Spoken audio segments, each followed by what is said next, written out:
Jesús te ama,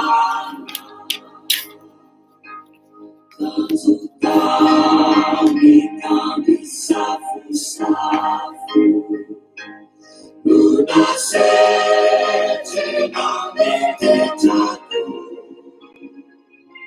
ini capaku vangu bidina, kami dinanam di tenda. If I choose jadi adik sana, pembenaran siaran hidupku, menajam sisa hidup karena Yesus tiada.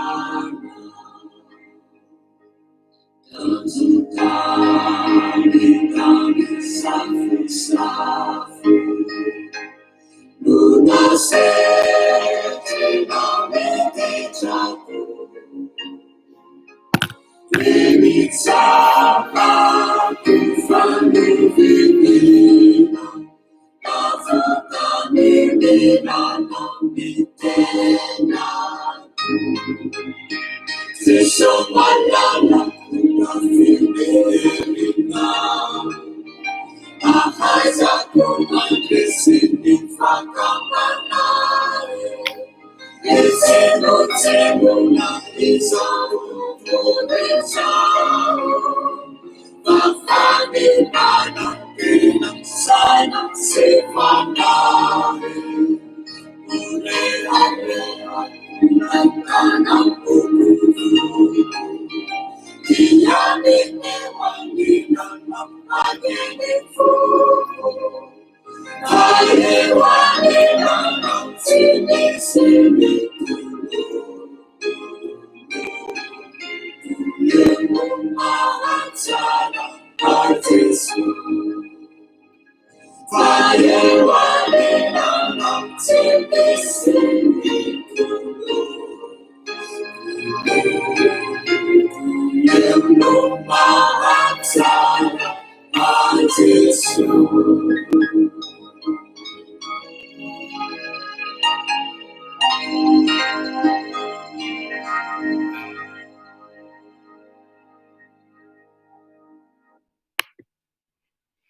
Tena tsy afenina fa ohatran'ny hoe fanaraka amin'le circonstance mihitsy le hira ary ohatran'ny tonga de nilahatra tao le izy raha ny fahatongavako teto de efa tara aho satria mbola nanana fivoriana tamin'ny retim-pahay lalàna sy mpanolotsaina antsika amin'ny resaka lalàna sy ny bref ireto avocat zany. Zay no nahatara ary ialako tsiny tara ihany koa satria fivoriana lavalava le izy ka nafahana nandinika ny zavatra tokony atao sy ny zavatra rehetra amin'ny lalana rehetra andehanana zany. Jesosy fitiavana ny titran'izay hira zay ary tena tsy afenina fa ao anatin'izay mihitsy tsika amin'izao fotoana izao. Ka androany tsika dia resaka momba ny resaka hoe hiditra amin'le deuxième phase amin'izay tsika raha ahoana ny fomba fihetsika, inona marina ny tena tanjona, aiza ny lalana hatongavana amin'io tanjona io, inona ny zavatra tokony atao ao anatin'izay rehetrarehetra izay. Faharoa iresaka amin'le commission d'enquête nataon'ny sénateur na ny sénat isika, trop tard ve sa ara-potoana sa fa naninona ny hoe zao vao nanao an'izany, zany rehetrarehetra zany mila valiana avokoa. Nisy commission d'enquête nataon'ny Sénat nitsangana androany angambany izy ndratr'izay dia omaly ka mila resahantsika menakavy eto. Tonga dia hanomboka aho satria efa tara ihany. Ny tatasika hitondrako azy dia ato amin'ilay feo anilanao tsy misy mitoloko. Eo no mahatsara ahy Jesosy. Nomaly tsika dia niresaka hoe aza mitanondrika, aza kivy ao anatin'ny combat. Androany tsika dia rehefa miala amin'ny fankivina ianao dia tsy mafy fotsiny izao fa azafady toko avy any Tiliary ty andro ty ka tsy maintsy mihaino aho. Azafady indrindra. Oui.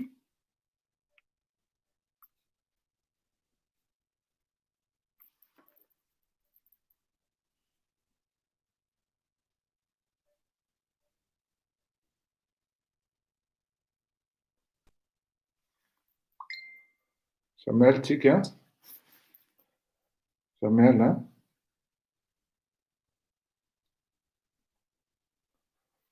Ho ataoko émission zao le zavatra fa aza matahotra e. Tonga dia avoakako zao mandrapiona. Dia saika dikoko fatelisika hiresaka momba ny kere any Tiliara ka saika diniko ary marina ny azo satria an'izy fanantso. Tsy afaka no mafy fotsiny ianao anatin'ny fototra anankiray raha tsy misy ny ciment, tsy misy ny fanambarana ary tsy misy ny fanamafisana ao anatin'ny fanafangarongarona izay mety fihetsika sy izay zavatra rehetra mety ataonao. Tsy misy ny béton armé raha tsy misy ny ciment. Tsy misy ihany koa ny béton armé raha tsy misy ny vy. Tsy misy ihany koa nefa ny béton armé raha tsy misy fasika kely, raha tsy diso aho. Zany hoe karazan-javatra telo zany no mame ny béton armé. Fa ny béton armé rehefa tratran'ny dynamite na bomba mahery vaika dia miongana ihany na mitilefika. Samy tadiditsika angamba tamin'ny andro tany amin'ny 2002 tany hoe nipoaka hono ny pont Tary, nipoaka hono ny tatezana Tary. Samy tadiditsika angamba zany. Dikan'izany ny fitokisana ara-materialy dia misy fetrany ary misy limitiny. Fa ny fitokisana amin'ny zavatra tsy ara-materialy dia matetika raha tsy mafy ny lohanao, mafy ny sainao, mafy ny fanahinao, mafy ny finoanao dia tsy tafavoaka ary tsy tafavoaka mihitsy ianao. Ao ny mampitimoetra ny finoany amin'ny tenany. Tena matoky tena izy ary tena matoky ny compétence-any izy, ny savoir-any izy, no in no ozy izy ny anglisy. Matoky ny aminy mihitsy izy dia mandroso izy. Ao ndray ny matoky sy mino manana an'Andriamanitra. Reny ihany koa dia tsy milefitra ary tsy miemotra eo anatrehan'ny raharaha.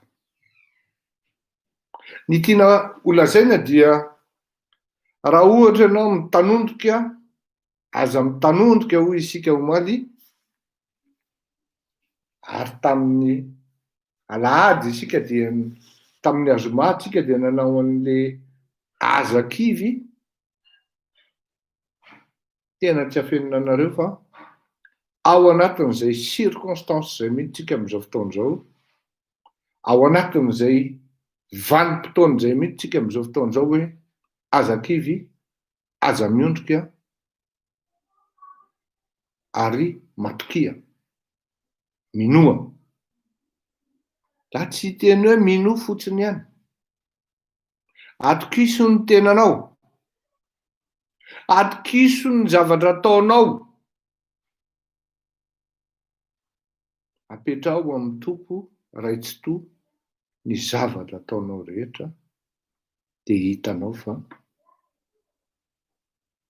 maro ny zavatra tseritseretinao ho vitan'ny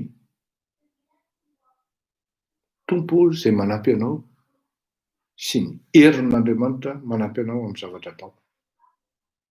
Izany ny fototra, zany no beton iorenan'ity fandaharany ity, iorenan'ny fleurira kotomalala. Fa raha beton armeno apetraka ao mandalo ny grenady dia mitolefika io. Fa ity zavatra ity tsisy ninona na bomba lacrymogène na grenady firitonina raha pokanao ao, tsy hitanao hoe aiza ny epoka, aiza ny fototra ametrahana an'le dinamita, taraiky eo ianao. Zay no mamafy an'le fototra sy le fisian'i Jesosy, fisian'Andriamanitra eo aminao, ka tsy tokony tolefika na hoe kivy araky ny tatasika nataotsika nanomboka zoma. Tadidinao tsara ny resaka ny radotsika ndray aman-drenindray manantena dinitra, nresakitsika vao malimaly tsy tokony hitanondroka. Dia androany tsika nresaka ny hoe hafa ny manana an'Andriamanitra itokina, hafa koa non fa madiky zany, hafa ny matoky ny zavatra atao, hafa ihany koa raha miampy fitokisana sy fametrahana ny zavatra atao amin'Andriamanitra. Zany hoe dans les deux sens izy à deux niveaux. Premier bas niveau dia mifatokisanao ny tenanao amin'ny zavatra ataonao. Zakan'ny lohanao ve io? Zakan'ny sainao ve io? Zakan'ny herim-ponao ve io? Zakan'ny fanahinao ve io?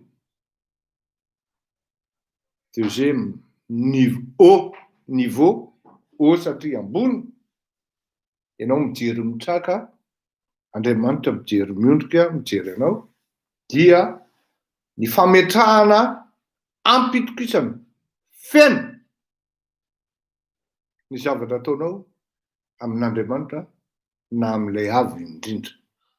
Samy manana ny Andriamanitra tompony ny olombelona, ary samy manana ny finoany ny mino ny zavatra ataony sy ny finoany an'ilay Andriamanitra tompona no zava-dehibe indrindra. Fa raha tsy miaraka ireo tompoko amin'ny zavatra atao dia ho zava-poana ny zavatra rehetra zay ataonao. Na izany na zany na mino ianao amin'ny ambany, amin'ny vatanao zany, ianao fleury, ianao mieno ny fleury amin'ny finoana izay zavatra ataonao, mino ihany koa ianao an'ilay Andriamanitra tomponao, dia mila mametraka fahendrena, tsy misy petina fahadalana ny zavatra ataonao, dia mandeha ho azy io, mandeha ila, tsy mandeha ila fa mandeha ho azy taka ny motera nasiana menaka ary minoa ahy marina ianao fa tsy apozonao akory dia mandondona ny baravaranao amin'ny zavatra ataonao ny fahombiazana. Izay ny bazy efa nanomboantsika azy. Hitaniza taiza zany hoe raha ny tenako manokana aloha eo tsaraina ty andafy. Hoy i avokako hoe ianao ne afaka tsy makany Monsieur Fleury e. Ry zareo hoe tsy ho avy eo akory fa tsy satongô reny e. Tsy ho satongô reny donc tsisy antony akory Monsieur Fleury ny akanesana ho any. Dia hoy aho hoe ity zavatra ity misoratra ao anatin'ny tantaran'i Madagasikara tsy maintsy makany aho tompoko. Ity zavatra ity efa napetrako tao anatin'ny finoana tanteraka tsy maintsy mi-honore an'ireo olona mampiseho aho fa say aho.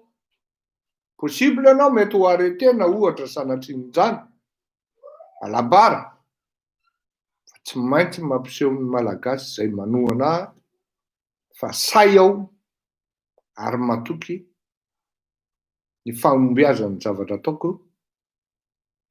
satria manana an'ireo vahoaka ireo aho ary manana an'Andriamanitra ihany koa tompoko ao anatin'ity zavatra ity. Ny vavaka nataoko dia tsotra. Aza vela ho afa-baraka ny ondrinao Jesosy. Tamin'io procès ny 27 oktobra io. Afaka tsy nakany mihitsy tsika tompoko. Fa ahoana moa? Ahoana mihitsy moa ianao tsy ho any? Mba lazao amiko kely ny antony. Inona ny antony tsy akanesana ho any? Fatahorana, menatra,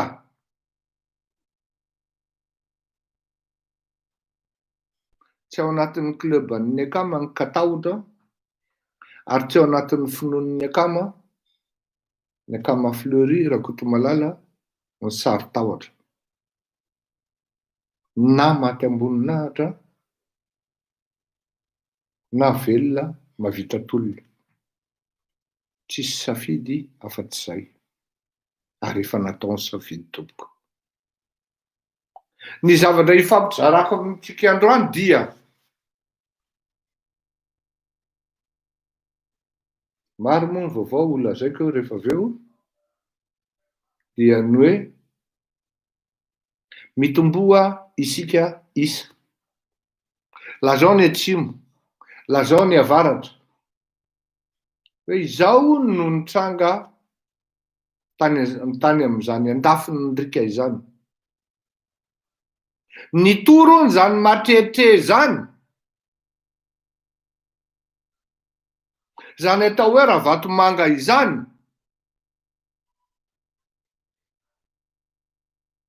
Fatao resy tao anatin'ity zavatra nataony. Zarao apitapitao ary ampafantary ny malagasy fa nisy izany tompoko.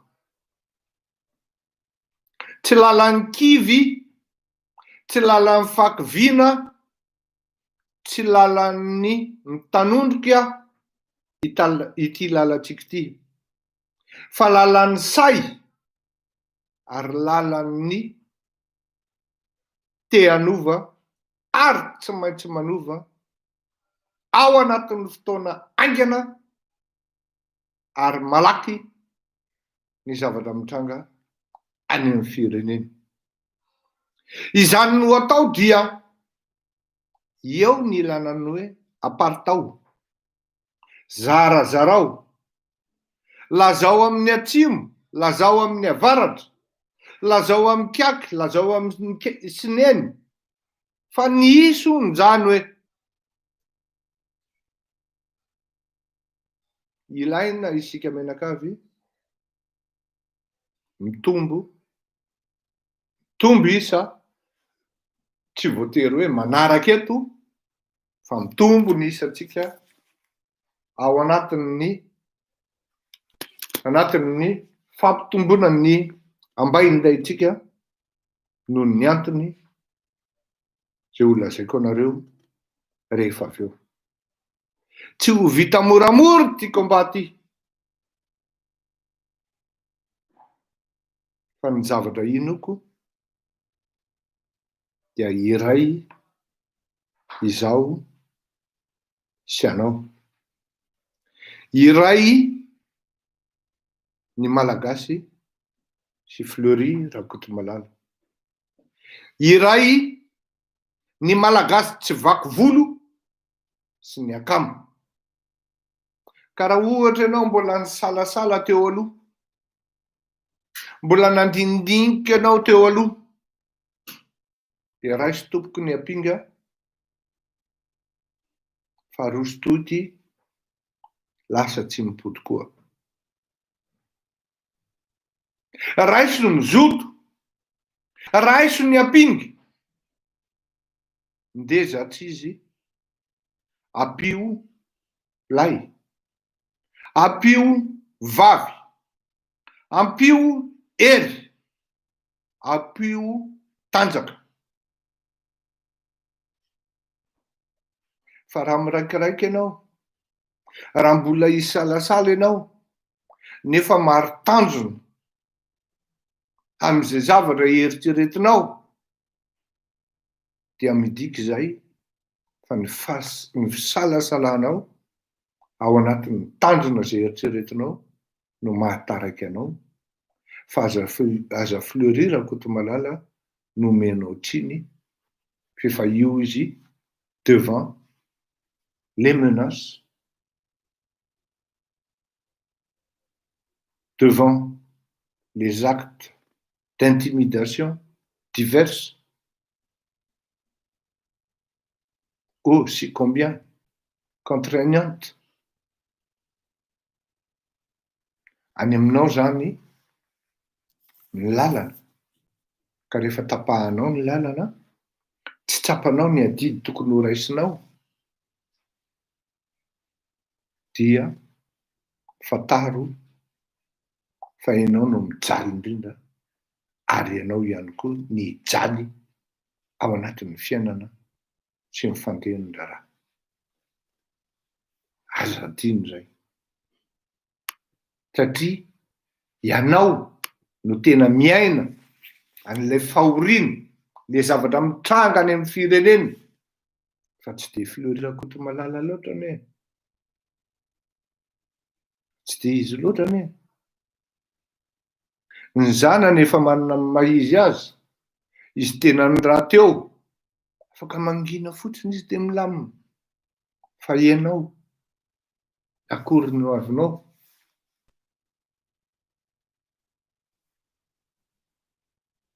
Lahara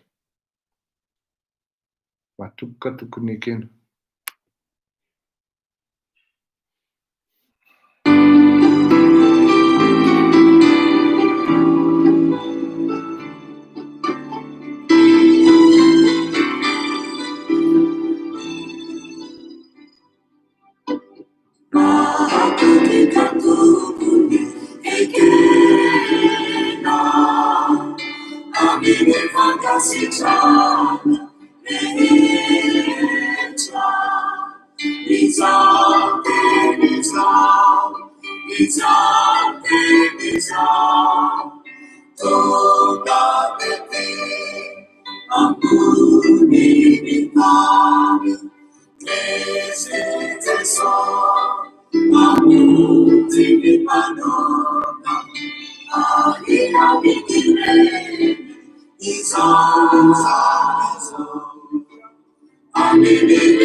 Eny ary. Hiresaka momba ny laza vaovao anankiray aloha tsika. Nisy tiftifitra teny Antaninarenina adin'iray alohan'izao hiakarako eto amin'ny fandaharana izao. Ary teny Antaninarenina akaikin'ny BV iny, ary tao anatina tômôbilina Damas zany le izy, enjehana tedavina io Damas io amin'izao fotoana izao, ary tsy fantatra hoe lasa aiza marina na aiza marina no misy azy io amin'izao. Bon, ny Sénat dia nanao commission d'enquête amin'ny alalan'ny proposition de résolution numéro 2020 R portant création d'une commission d'enquête parlementaire sur l'importation d'armes de guerre. Raha izay. Ao anatin'io commission io dia ireto aby ny ao anatiny. Taritin'Andriamatoa Rakotovaja Olivier, dia manaraka ao Andriamatoa sénateur isany zany Rajoelson Thierry, Mamitina Faberger, Randriamanatsoa Jafetra, Lalarson François Xavier, Ramparson Luc, Rakotoarisoa Bakonirainy, Ramalason Olga, Malo Benoît, Samuel Brigitte, Bettina Bruno, ary ny sénateur Rafidy Harson Jean Rémy. Le vakiko amin'ny teny vahiny dia avy eo adika koa, le pouvoir public est tenu d'assurer en tout temps, en toutes circonstances et contre toutes les formes d'agression, la sécurité et l'intégrité du territoire ainsi que la protection de la population. C'est ainsi qu'un gouvernement peut négocier l'importation des armes pour parer à toute éventualité d'agression étrangère. Inutile de rappeler que le président de la République est le chef de l'armée. Il est de son devoir d'agir dans ce sens. Sachant cependant que ces armes seraient présentes sur le territoire malgache avant la parade au stade de Mamas lors de l'investiture du président de la République en date du 19 janvier 2020. La question se pose de savoir si le gouvernement avait négocié l'entrée de ces armes ou si le candidat président de la République ait la capacité de les importer ou recevoir à titre de don. Dans le souci de préserver le principe de transparence dans la gestion des affaires nationales, la question se pose si un candidat à l'élection présidentielle peut engager l'État à l'importation ou recevoir un don d'armes de guerre. Tel est, Mesdames et Messieurs les sénateurs, l'objet de cette proposition de résolution que nous demandions de bien vouloir adopter. Dia le Sénat.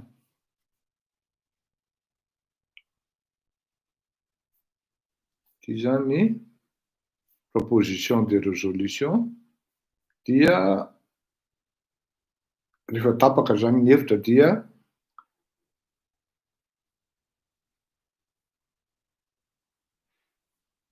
nanao conclusion ohatran'izao ny Sénat zany.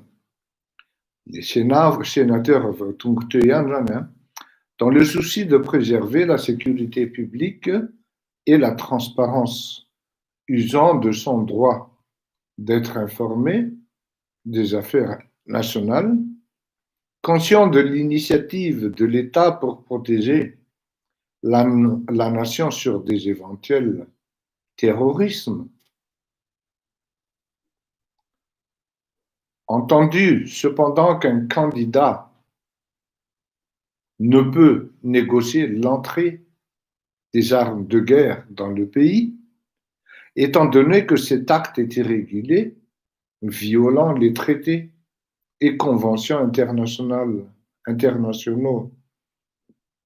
en matière d'armes, craignant que cette importation ou don serait faite ou non par la nation, mais pour un intérêt individuel, menaçant la sécurité des peuples malagasy en cas d'abus de pouvoir, décide la création d'une commission d'enquête parlementaire sur la licéité de l'entrée des armes militaires, invite le ministère de la Défense nationale à faire preuve d'une étroite collaboration avec le Sénat par la présentation des dossiers y afférents et la mise à la disposition des membres de la dite commission de toutes les informations pouvant faciliter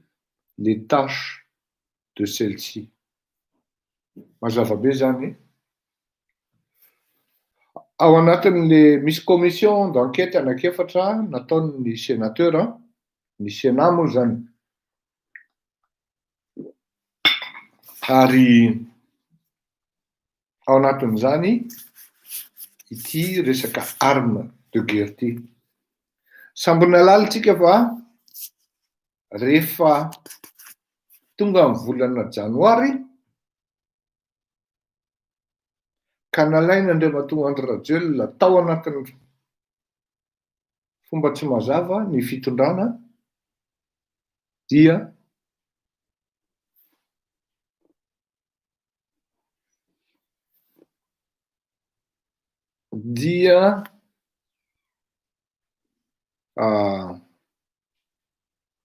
teo daholo ny malagasy iray manontolo vao nahita ary taitra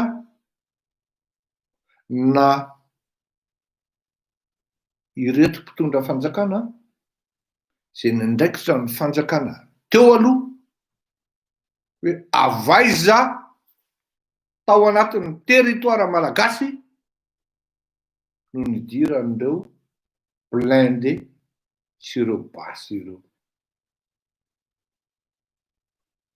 Taony nalala fa nisy caisson sy conteneur izay tany nafeno natao berusika no ny conteneur sasany fatao ihany koa no nalala fa nisy caisson maromaro niala avy any Vohemara ary nafenona tamin'ny toerana tsy tononona. Fitaovam-piadiana mahery vaika izy ireo. Izay angamba no tian'ny filoha anankiray teo aloha niteny tamin'izay fotoana hoe ajanono io élection io fa mety hisy raha mandriaka eto.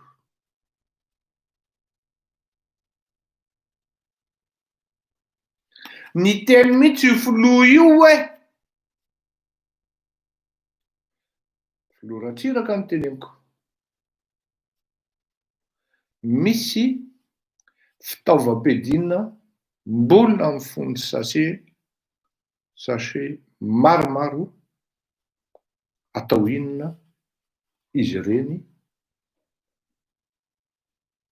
na dia fantatra raha fa iza ny olona nanafatra azy ireny. Ajanony io fifidianana io, hiteraka olana be io fa ho gravo ny zavatra hitranga eto amin'ny firenena. Tany amin'ny 2017 ny tenako dia efa nahenoheno nisy ny zavatra ohatr'izany ka nafahako ny teny hoe tsy maintsy ho lany le kely io satria atahotra an'ireo fotsiny ary madegery ireo ny miaramila sary tahotra ireo dia mipasy comme une lettre à la poste l'élection du Bandikely. En fait, les armes en question ont été importées ary fananina ny tantaraina tamin'ireo miaramila manamboninahitrra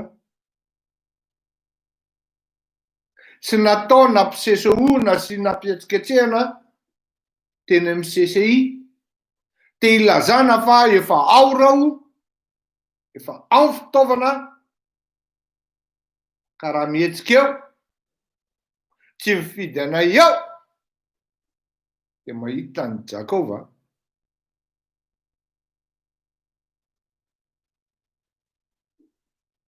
Mahita ny Jacob. Oui, marina non, Mamrassou. Avant qu'il ne soit président, c'est un homme, c'est un citoyen. Il a le pouvoir, la liberté de circuler dans tout le territoire malgache. Nivoaka hiala amin'ny Madagasikara mangataka visa efa tsy hita zay hanaovana azy.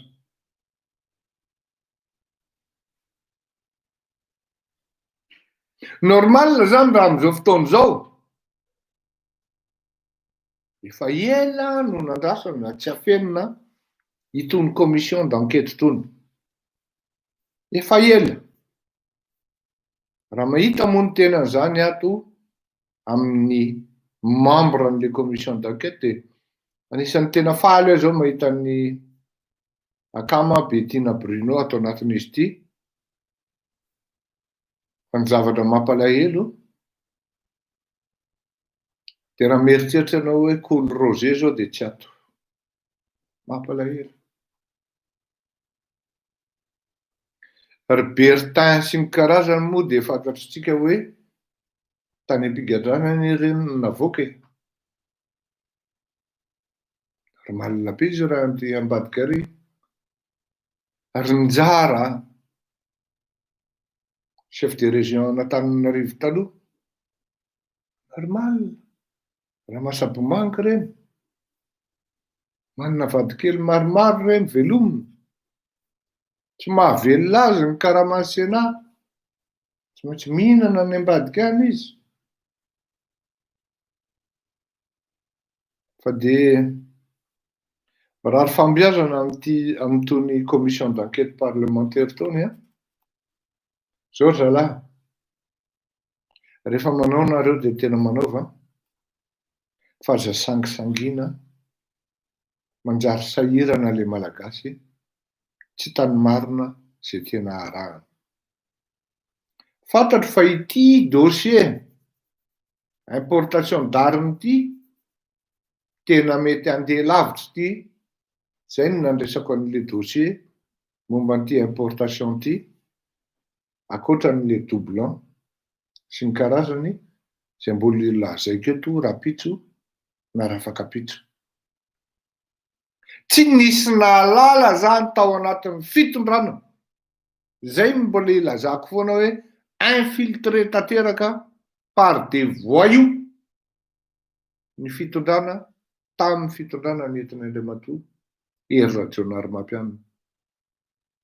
Soarana n'Andriamanitra navita zavatra maromaro ngaraina. Fa raha tsy nisy an'izany amin'izao fotoana izao dia tena miteny aminareo fa catastrophe totale any amin'ny faritra atsimo iny, ny amin'ny resaka rano fotsiny. Io zao dia efa misy groupin'olona indray mandefa fitarainana amiko ho alefatsika rehefa avy eo. Tady ataontsika fitarainana amin'ny fanjakana.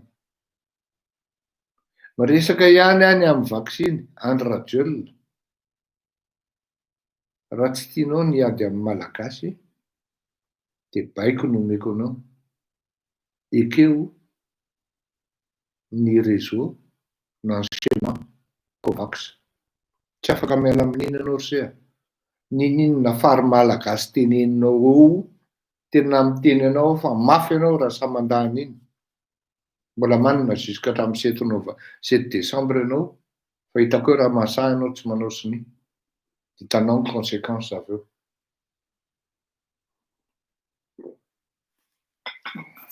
Manao défi any. Aza manao sini ary aza manaiky ny Covax amin'ny resaka vaksiny io ry malagasy zany. Izay apetraky ny UNICEF ao anatin'ny fandehan'ny raharaha amin'ny ady amin'ny coronavirus. Aza manao sini ianao. Hitantsika eo raha sahy ianao. Tena mafy ianao raha ohatra ianao mahavita tsy manao sini an'iny. Hitantsika eo ny conséquence. Mbola miteny aminao zany hoe sini avy io. Nao hoe rehefa baikoko manao e. Raha tsy ve vadinao baikoko ianao hoe alefaso any atsimo dia alefanao. Kinona mahatonga anao miana anatra anao sini an'io? Fa raha tsy efa maty daholo ny malagasy tsy hanao sini ianao. Aizay. Hiditra amin'ny resaka dao andefa hira kely tsika. Dia hiditra amin'ny resaka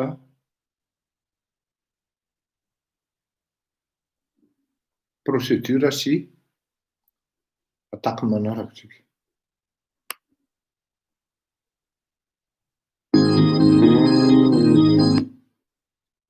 Vous recrutez des talents internationaux? Vous ouvrez une filiale à l'étranger? De nombreuses possibilités existent pour développer.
Mahafinaritra ery mihaino an'le feon'orga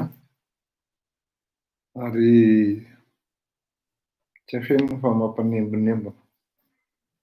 Bon, ilaza vaovao za satria isika moa efa mifanaraka fa tsy fanafina amin'ny zavatra rehetra sy ny zavatra mitranga amin'ny tolona ataotsika. Lasa aloha ny ilazako hoe ny filazako ny amin'ny programa sy ny lalana andehanantsika rehetra. Tsy maninona zany ary misaotra an'Andriamanitra tsika ny amin'izany satria ohatran'ny hoe nahita aloha foana tsika nomeny ny capacité d'anticipation tsika amin'ny zavatra rehetra. Tena tsy afeniko anareo fa tsy sitrapoko ny nanao an'ireny hoe azakivy, tsy sitrapoko ihany koa ny nanao ny hoe aza mitanondrika, fa ny androany aloha dia tsy maintsy natao mba ahafahana mametraka ny toerany amin'ny zavatra tokony atao rehetra. Rehefa mivory Satria tamin'ny Zoma moa zany rehefa mivoaka le ordonnance na le didim-pitsarana dia maimaika teo satria efa harivariva efa tamin'ny 5 le izy vao azo.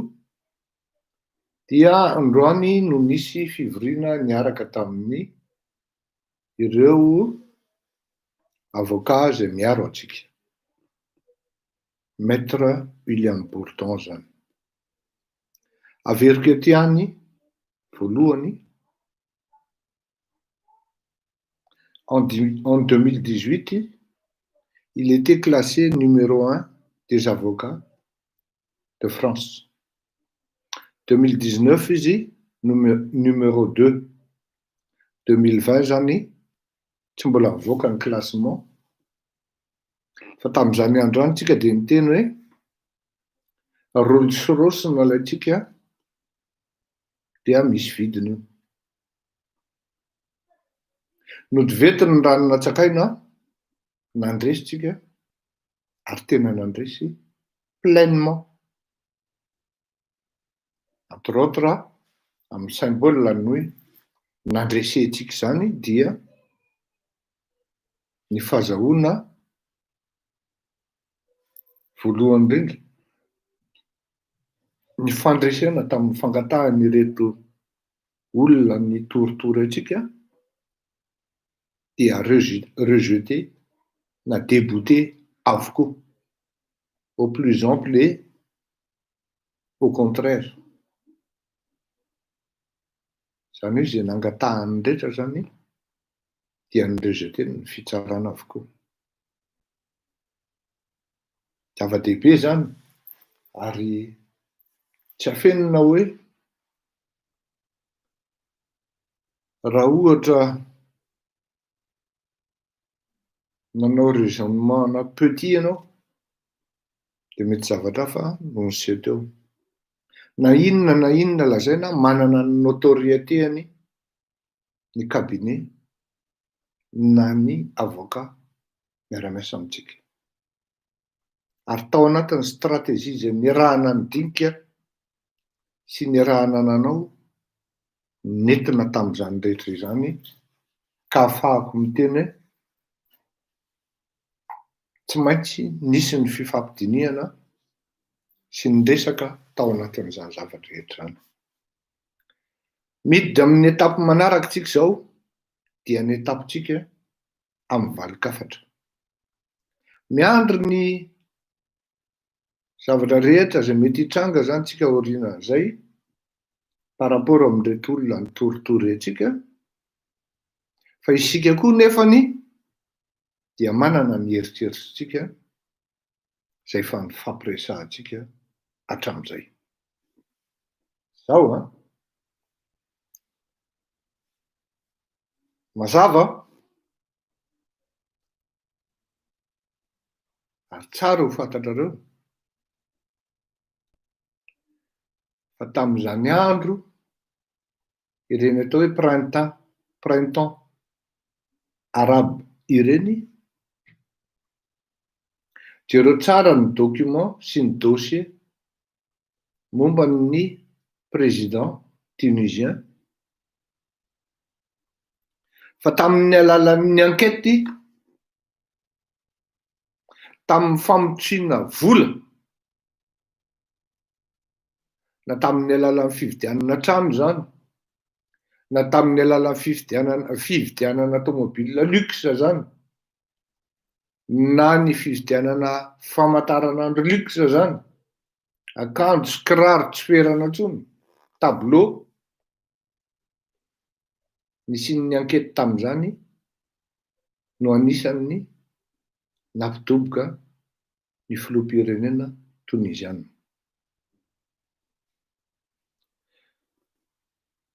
Raha nisy dia nisy 20 taona zay na 1 taona eo dia voatery tsy maintsy niongana ihany koa ny filoha sud-africaine Jacob Zuma no mifanararaota fahefana nataony tany Afrique du Sud dia voatery nihisaka ary niataka tamin'ny fitondrana Andriamatoa Jacob Zuma. Inona no tiako lazainy? Jereo tsara momba an'ireo fiatahan'ireo olon'ireo tao amin'ny fitondrana, indray amin'ny alalan'ny fidinan'ny vahoaka teny an-dalambe sy ny dossier judiciaire miaraikitra an'izany momba an'izany olona zany, misy ifandraisany na ny Afrique du Sud na Tunisie amin'ny alalan'ny nanaovany Andriamatoa na i Maître William Bourdon ny dossier judiciaire tamin'izany tompoko.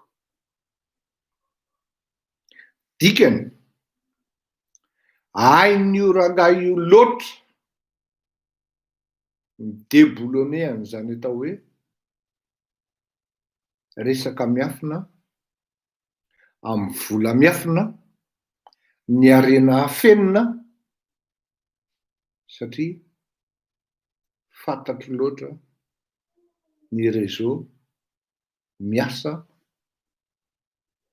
ary mbola isy ihany koa nefa ny organisation zay ho lazaiko amintsika androany mba ahafahantsika mandeha lalindalina kokoa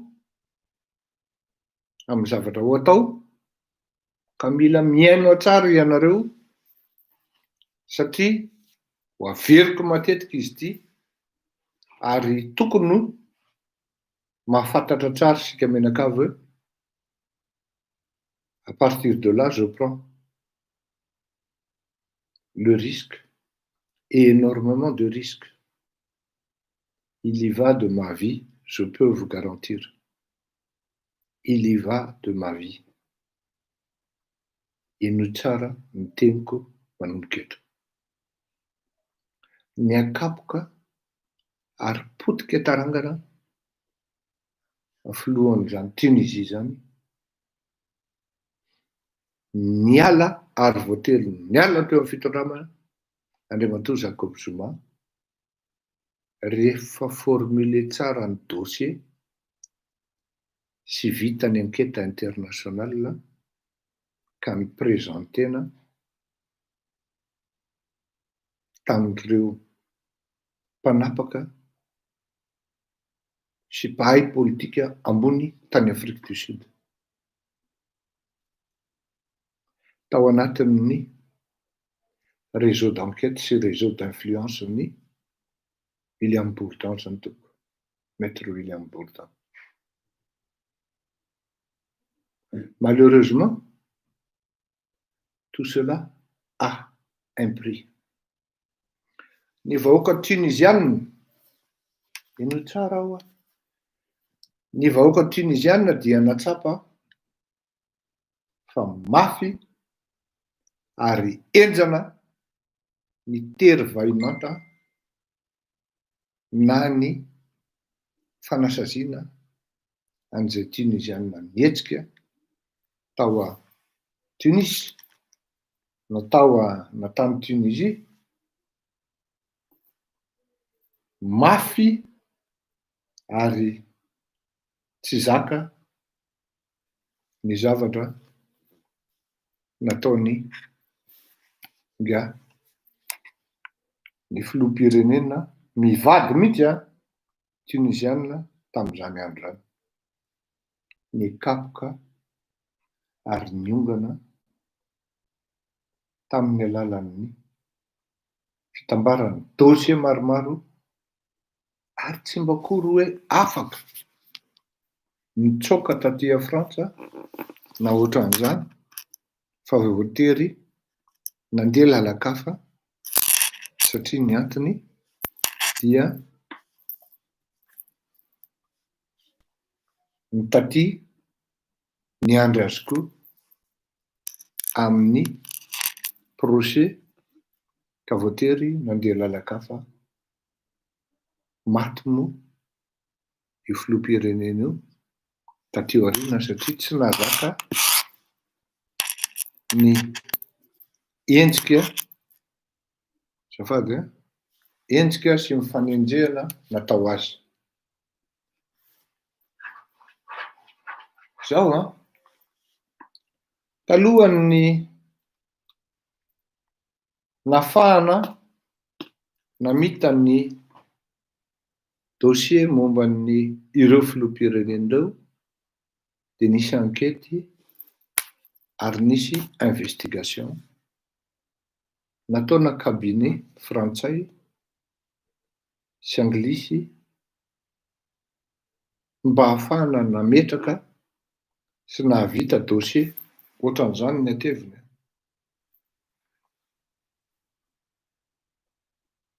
Hitoriana sy samborana ireo filoha voatenin'ireo. Azavaiko aminareo, mahafantatry tsika fa misy amin'ireo mpitondra antsika ireo dia vazaha nationalité. Mahafantatry tsika fa misy amin'ireo mpitondra ambonitsika ireo dia manana trano mijoalajoala aty ivelany aty. Ampy ahafahana manao izay tokony atao ny amin'izany. Mialatsiny aho raha manao teny tsy laobody satria tsy ho ary ho lazainy adaoly ny rehetra. Lafo hoy aho tery ambony, zany avocat zany tena lafo tokoa. Satria na izao fotsiny ara dia mbola nisy ino izy teo honoraire supplémentaire nalefany amiko à peu près 2000 € tamin'le prestation nataony tamin'ny 27 octobre. Io zany isaky mihetsika aloha dia vola. Fa tsy izay no hitaritako ny resakitsika androany. Ny vahoaka tunisiana dia natsapa fa tsy maintsy misy zavatra anankiray atao dia ny manao dossier judiciaire ho an'le filohan'io izay any Frantsa no hanaovana azy.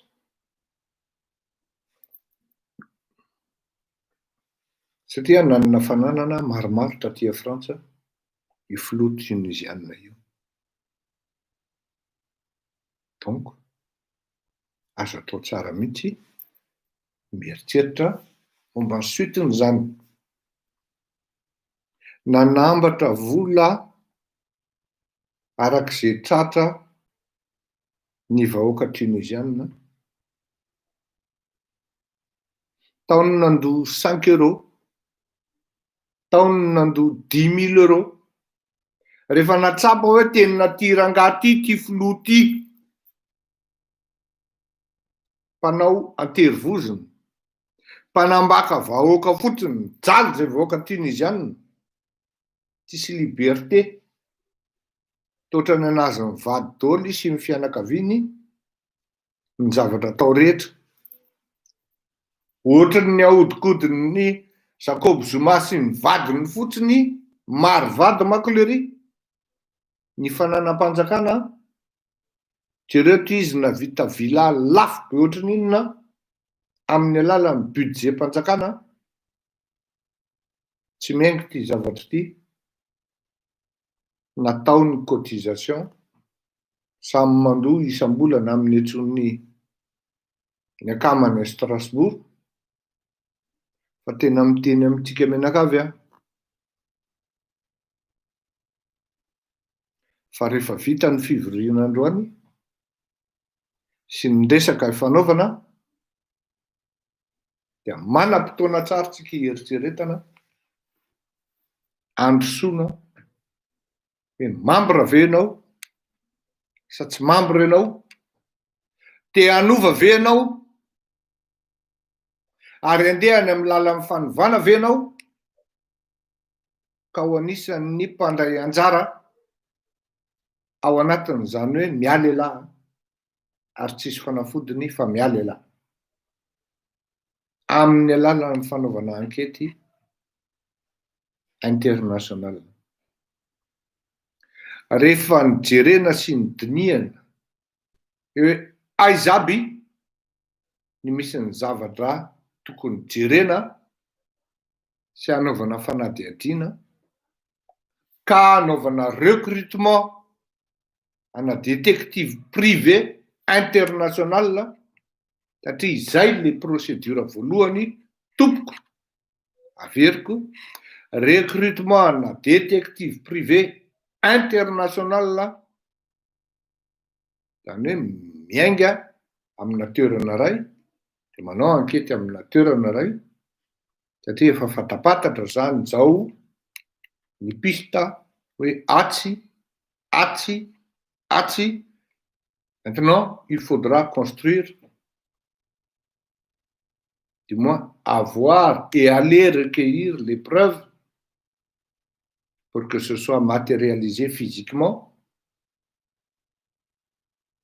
Afahantsika mandeha manao constitution ana dossier judiciaire, zany hoe pénal.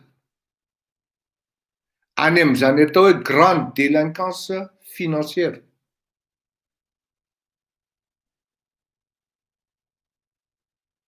Raha niresaka jirama fotsiny ara, efa nilazaiko taminareo hoe 80 milliards ariary no nanjavona tao vao tonga kely teo amin'ny fitondrana Ralany 2009 ary tsy tafarina mihitsy le jirama mandrakitiny androany. Mila misikitonitra zany ianao malagasy raha mitady fiovana ianao. Aza manofy ianao.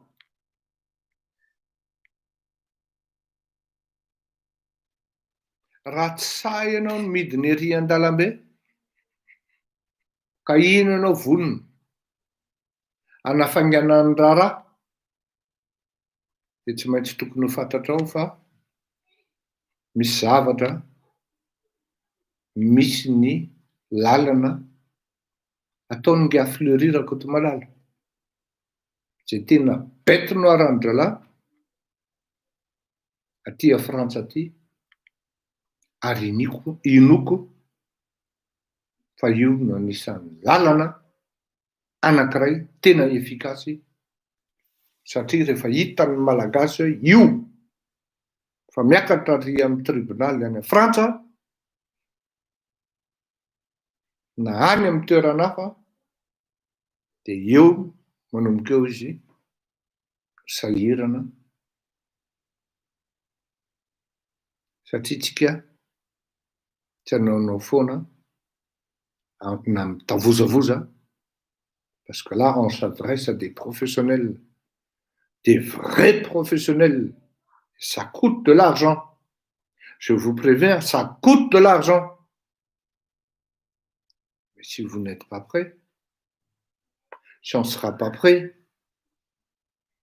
c'est pas la peine d'aller plus loin. Ce n'est pas la peine d'aller plus loin. Parce que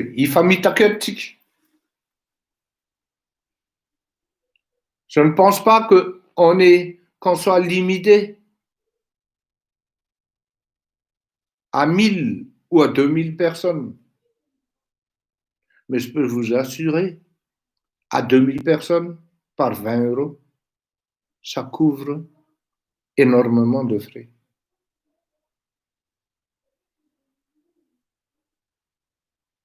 Sensibilisation namanao, sensibilisation akamanao, sensibilisation cousinanao, cousinanao, tantinanao, tontonanao.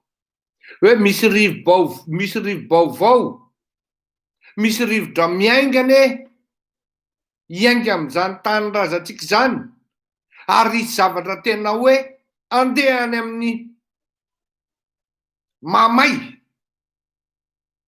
mba zavatra moderne, zavatra légal, amin'ny alalan'ny fanasaziana sy ny fanenjehana ara-dalàna no atao. Lazao ny atsimo, lazao ny avaratra, lazao ny andrefana na lazao ny atsinanana. Ary mazava-dehibe an'le izy dia izao. Tsy misy vola mandalo aty amin'ny Fleury Rakotomalala fa tonga dia directa any amin'ny avocat. C'est là où c'est transparent. Oui. Na any amin'ny avocat, na any amin'ny cabinet international d'investigation et d'enquête financière zay recrutena. Andeha voyage izy, mandeha any Maurice izy, manao enquête. Mandeha any Hong Kong izy, manao enquête. Mandeha any Macao izy, mandeha enquête. Manao enquête. Mandeha any Chine izy, manao enquête. Mbola misy koa paradis fiscal hafa tahaka ny Seychelles ohatra. Rehefa nijerena teo dia hita fa avy any Maurice ny miainga, ny vola nividanina trano, ary ao Maurice efa nadiodio, tsisy compte intsony tao ao fa vulnérable, kanefa na izany na izany mbola misy traçabilité ana dossier à travers ana société anankefatra dimy niaingan'ny vola maromaro sy ny transité une partie ny volan'ny Bois de Rose tany amin'ny taona 2010 tany. Ilazana aminareo hoe misy zavatra efa mandeha ary efa natao zany fa tsy arako za rery tamin'izany andro ireto détective privé. Raha matoky ianareo? Non, tsy hoe matoky fa raha matoky an'izany zavatra lazaiko zany ianareo, andao, saia. Raha tsy matoky nareo dia jereo ny dossier tamin'ny fomba ny akapohan'izany atao hoe président tunisianina izany tamin'ny printemps arabe, fa alohan'ny hidinan'ny olona dia hitan'ny olona fa hoe io fa vulnérable, ary nahatonga an'ilay vulnérabilité dia avy amin'ny nahafantaran'ny olona avy amin'ny porofo ny ainga taty Frantsa fa hay tena mpanao ary mpilalao maizina tokoa le filoham-pirenena. Ohatran'izay ihany koa ny voatery nanisahana ny nga Jacob Zuma teo amin'ny fitondrana ihany koa. Nisy ihany koa tany Guinée tany, nisy ihany koa tamin'ny toerana hafa. Ka eo zany no ilazako amintsika hoe tsy vitan'ny tahaka an'le procès teo intsony ity. Fa raha te hahita ianao zany hoe Madagasikara tsy afaka ny anao adalàna intsony ny mpitondra, dia tonga ity ny fotoana. Tonga ity ny fotoana tompoko. Aza mieritreritra ianao hoe TIM, aza mieritreritra ianao hoe HVM, fa ilay Madagasikara ao anatin'ny lalana andehanana amin'izany atao hoe fanasaziana mafy, ary une bonne fois pour toutes ny tsy manao mety, ny tsy manao ny mety ao anatin'ny firenena. Misy disposition légale, misy disposition judiciaire, misy disposition législative par rapport amin'izany zavatra zany aty an-dafy tompoko, efa nijerenay io hoe aiza ny kitihana ary ahoana ny constituena ny preuve mba hahafahana manao dossier pénal ka tsy hahafahan'ny retsimetsika ao anatin'ny film. Et nous, hier malagasy, je ne m'adresse plus, du moins uniquement, qu'aux malgaches de l'étranger, fa surtout ianao malagasy any atoerana ihany koa zay maro anisa. Raha ohatra ianao manana fisalasalana amin'ny fanomezana ny latsakemboka ka ho avadika euro amin'izany, dia ho avy nisy ny compte misokatra ahafahana mametraka an'izany ka ahafahanao mandrotraka ny vola anonymement ao anatin'izany compte izany, na misy fomba ifandraisantsika andoavanao zay tokony andoavanao, dia amin'izay fotoan'izay ianao tsy ho tratran'ny représay na hoe sendra hoe valifaty ataon'ilay mena rano. Tonga ty ho amin'ny fotoana averiko ihany, tsy eto Frantsa ihany no ankety andehanan'ny detektiva ary tsisy zavatra azo atao entina eny amin'ny fitsarana raha tsy misy ny zavatra mivaingana sy mifototra tsara ao anatin'ny pirofo marim-pototra. Mazava angamizay, tonga ty ny fotoana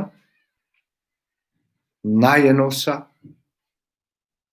na ianao dia anaiky ny zava-mitranga rehetra ao amin'ny firenena. Ny malagasy sahirana ao anatin'ny fitadiavana dia tsy tafiditra ao anatin'izao combat zao. Ny hoaniny anio ara efa manahirana azy, fa ny malagasy matsapa zay mbola misy eo ampelantanana dia tokony atsapa-tena hoe na 20 000 francs ara sanatria 5 euros na eny na hoe 5 euros na 4 euros, rehefa misy 5 000 personnes mandoa an'izany dia efa mahatratra 20 000 euros zany raha l'unité de 4. Aza misalasala raha malagasy avako, fefa nataon'ny hafa io, maninona ny tsy ho vitantsika. Tsy ho faly ve ianao maheno hoe ianao anisan'ny nahatonga an'io zavatra io? Voasambotra tary hono lery. Aza adiny fa nisy zany atao hoe filohan'ny Soudan, tsy afaka mivoaka ny Soudan satria nisy mandat d'arrêt international avy amin'ny Interpol. Aza adiny zany. Ny lalana hitondrakanao ry malagasy dia voalohany indrindra tsy ianao no miriska fa izaho. Efa nilazaiko anao zay hoe il y va de ma vie, il y va de ma propre sécurité, parce qu'on sait de quoi ils sont capables en face. Zaranao ara misy olona mahasahy manao sakrifisy ny ainy ao anatin'izany tantara sy raharamanga zany. Fa rehefa ianao no tsy ho say, rehefa ianao ny mahatsapa fa tsy tompony andraikitra, dia ianao ry malagasy havako no olombelona farany mampalahelo indrindra eto ambonin'ny tany. Averiko, ianao no olombelona farany mampalahelo indrindra sy fahadiran'ovana indrindra eto ambonin'ny tany. Satria raha mijery ianao hoe Afrique du Sud etsaka aketsy mahasahy ny olona, mijery ianao lavidavitra kokoa mena avaratra, Tunisie mahasahy ny olona, mijery ianao eo akaikikaiky eo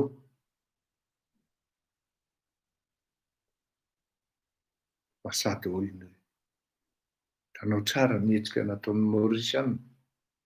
Ray Ministra dia nanaiky ny fangatahan'ny vahoaka Maorisiana, ny fitondrana Maorisiana.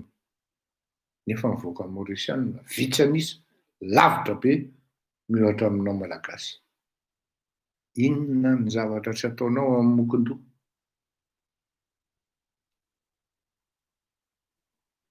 Vous avez rendez-vous avec votre propre histoire, avec votre propre défi,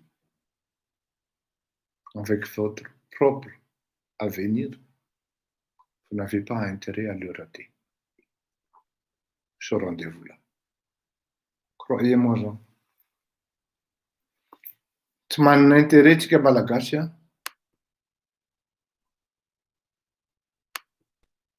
Tsy havita ny zavatra tokony ataontsika.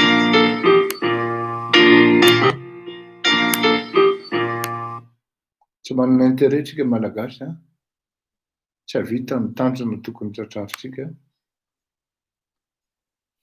Ny olona rehetra mahavita tompoko, fa nahoana isika no tsy mahavita.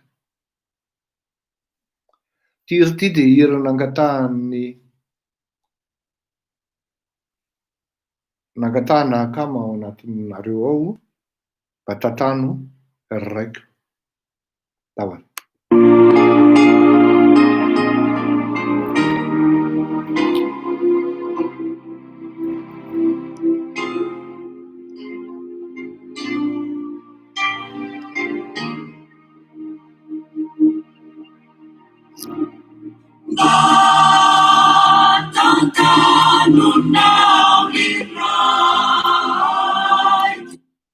Tena misaotra an'le akamako nanome an'ity hira ity satria tena zay mihitsy tsika amin'izao. Tena mila an'Andriamanitra tsika mitantana antsika satria tsy hafenona fa mafy ty komba ty fa tsy mahakivy. Mafy satria raha hieritreritra an'izany hoe izao ny vola nefa eo am-pelatanana tsy misy,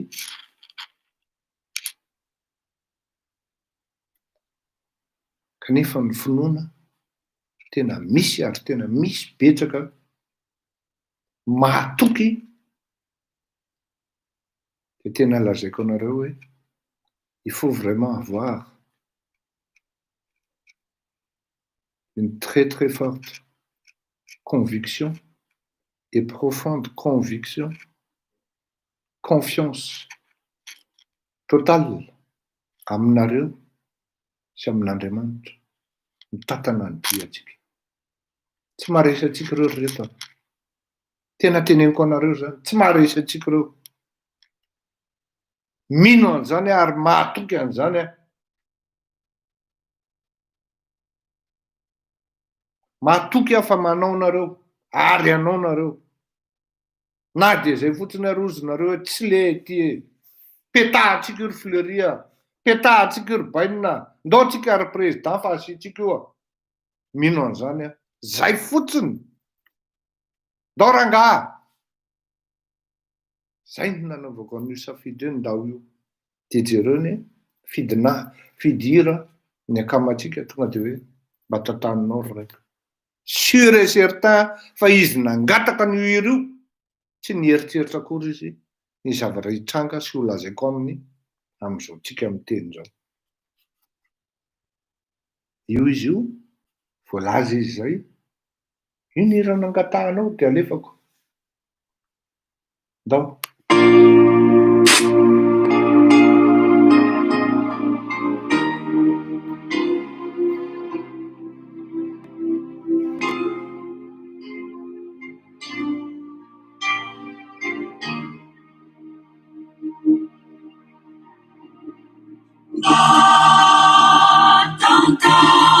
Now in right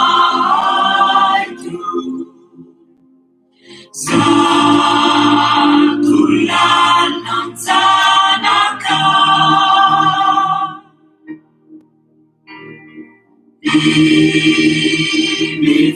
Ibinito siya Famani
Arisuni safidiko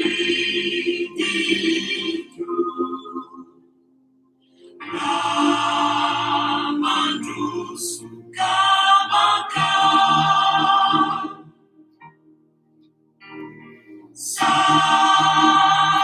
Satilalang lufinitiku Silang usurija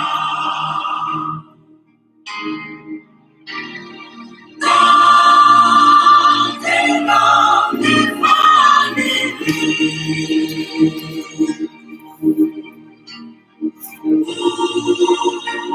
Itu utenati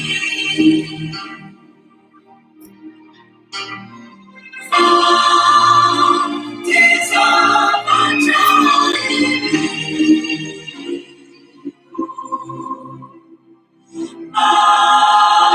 Asinang ityuri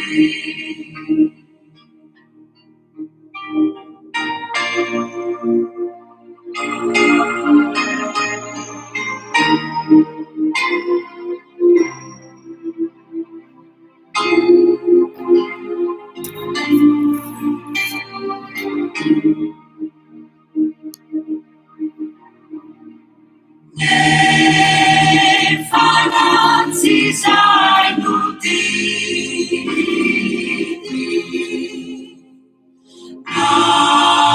Namuan, namuan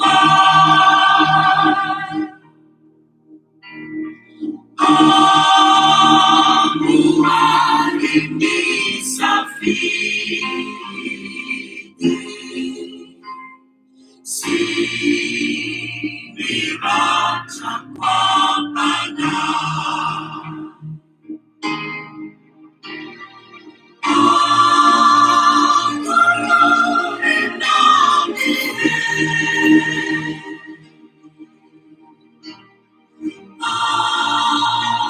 Itu usai itu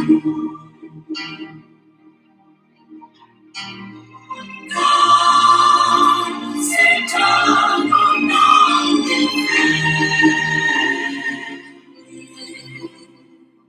Siniran sakwapana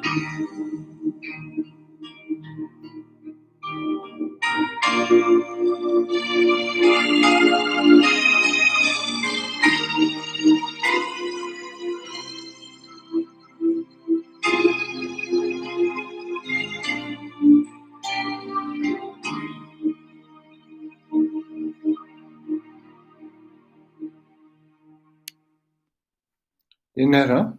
Vous payez 2500 J'étais fotsiny. € d'impôts par an. Je vais vous expliquer en moins d'une minute comment vous allez pouvoir utiliser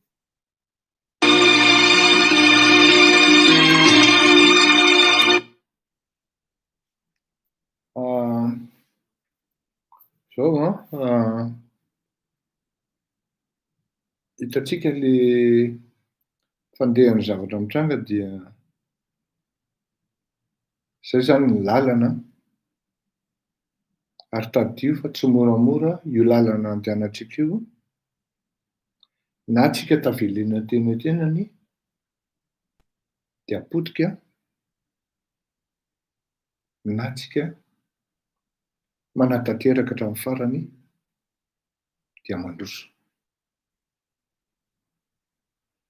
Tsy mila mieritreritra ela hoe ahoana moa zany na aiza ho aiza moa zany fa mandroso ary mandroso malaky. Mandroso malaky tsika menakavy.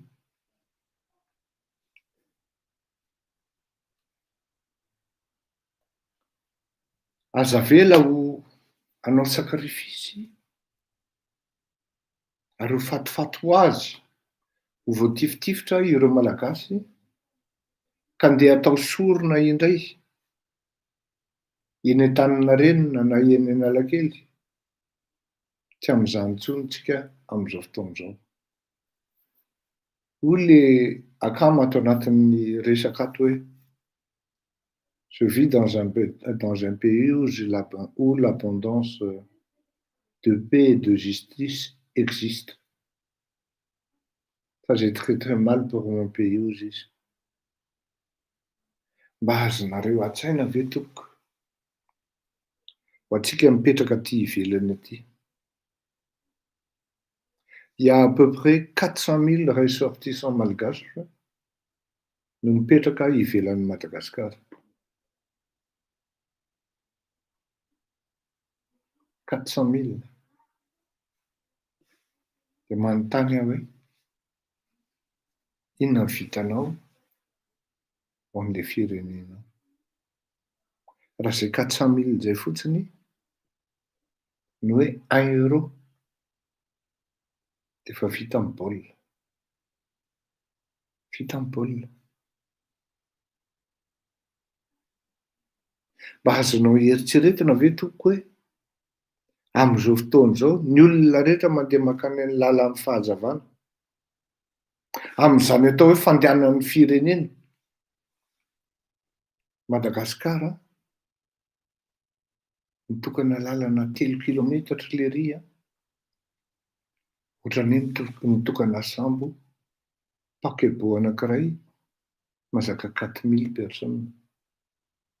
Mitokana école EPP sy CEG anankiray lery asiana an'ity sarisary rehetrarehetra fantaisista rehetrarehetra ity ohatran'ny mitokana Sputnik na hoe mitokana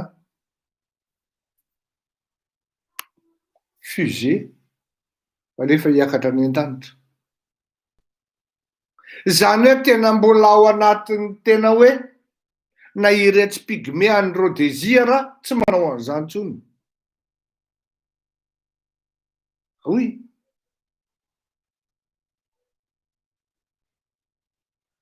Efa nilozan-tsaina izany hoe hitokana unité pharmaceutique traditionnelle artisanale tsy manana portée internationale akory satria tsisy homologation na ndray ary ao. Efa dedaka be ohatran'inona. Miaina ao anatin'ny maizina tanteraka izay koa moa ilay délestage ilay malagasy. Ka mandinihy ianao. Io misy lalana omena anao. Tsy mahafaty io. Tsy hamono anao io. Tira nga ny participation ka. Aiza no alefa, ary alefa, efa tonga dia efa firy.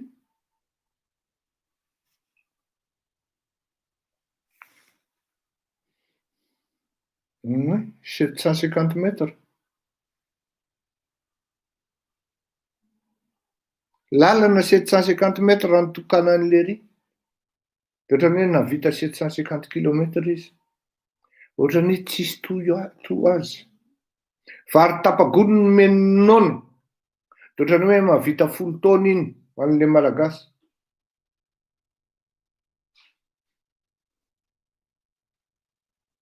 Raha tsy tapahantsika malagasy avy aty ivelany eto izay adalàna miaraka soa zay dia n'iza tonga eo amin'ny fitondrana io rapitso dia mbola amerina an'izany any. Mila mametraka ihany koa isika malagasy aty ivelany hoe manana antsara biriky mahery vaika, lobbying anankiray mahery vaika zay, pression anankiray mahery vaika zay. Rehefa misy zavatra mipetraka any amin'izay ho tsapan'ny-dralahy tsara fa ils ne peuvent pas nous négliger aujourd'hui, demain et plus tard. On sera toujours là à mettre la pression pour que ça aille dans le bon sens. Mazava amin'izay. Ny fandaharana momba ny kere miala tsiny fa ho ataoko rapitso fa mila atao lavalava io fa tsy atao fohifohy.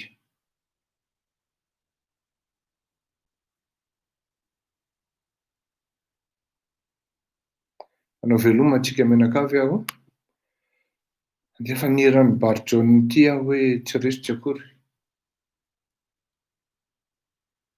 Dahoray.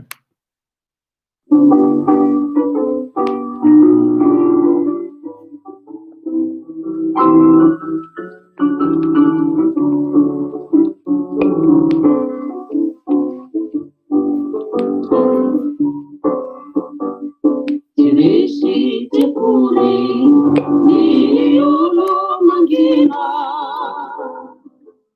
satria ny miteny toako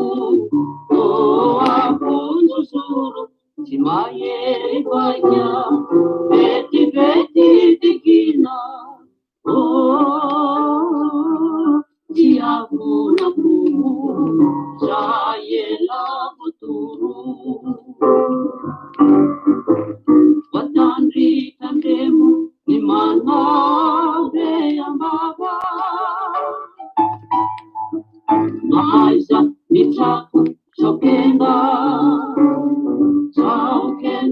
karava Layandro naunu kuloina uani Tahatau ane panani didi senyani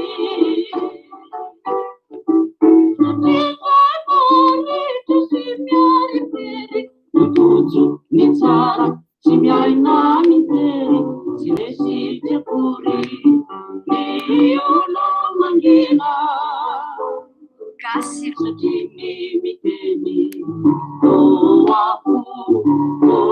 aku njusuru si maye baja beti tekina si aku na pupu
Sayela betul.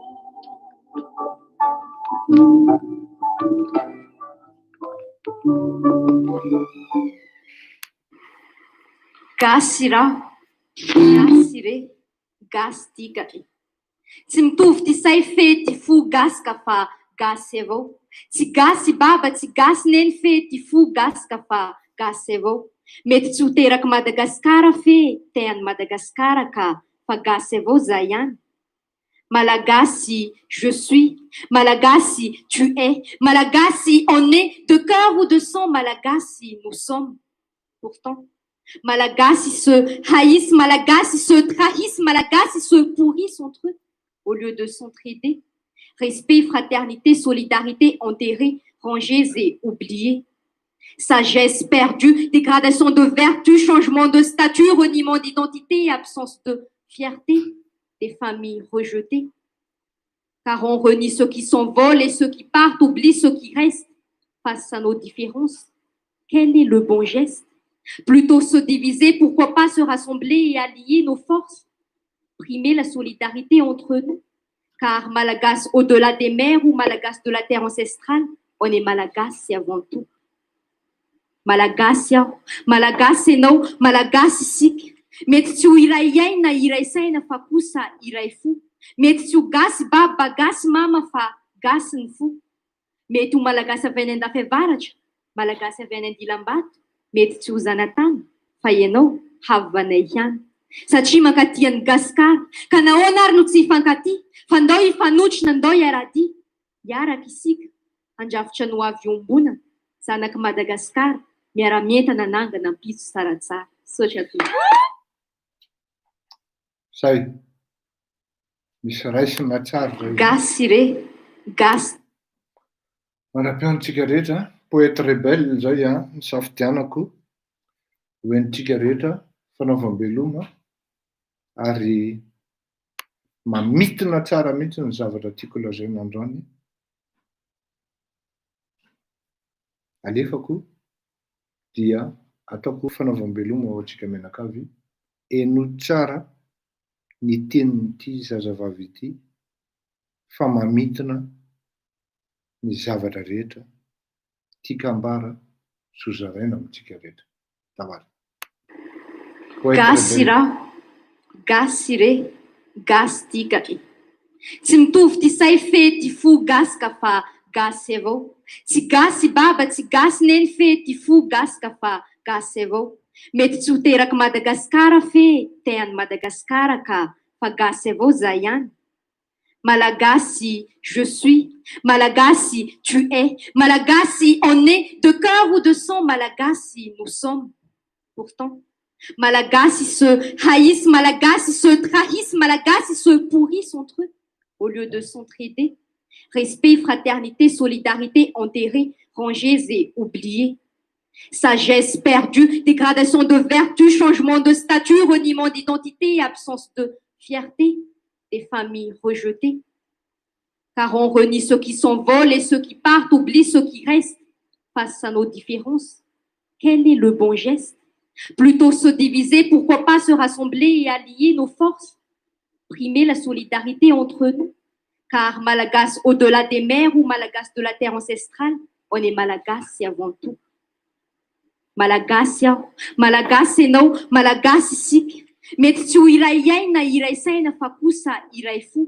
Mety tsy ho gasy baba gasy mama fa gasy ny fo. Mety ho malagasy avy any an-dafevaratra, malagasy avy any Andilam-bato, mety tsy ho zanatany fa ianao havanay ihany. Satria mankaty an'i Gasikara, ka nahoana ary no tsy hifankaty, fa ndao hifanotrona ndao hiaradia. Hiaraka isika, handrafitra no avy ombonana, zanaky Madagasikara, miara-mientana nangana ampitso tsaratsara. Sotra toy. Gasy raho. Veloma, misy hotsakoana tsara zay ambava homana ny toy ny ainareo tsara. Mandram-pianatelo tompoko. Veloma.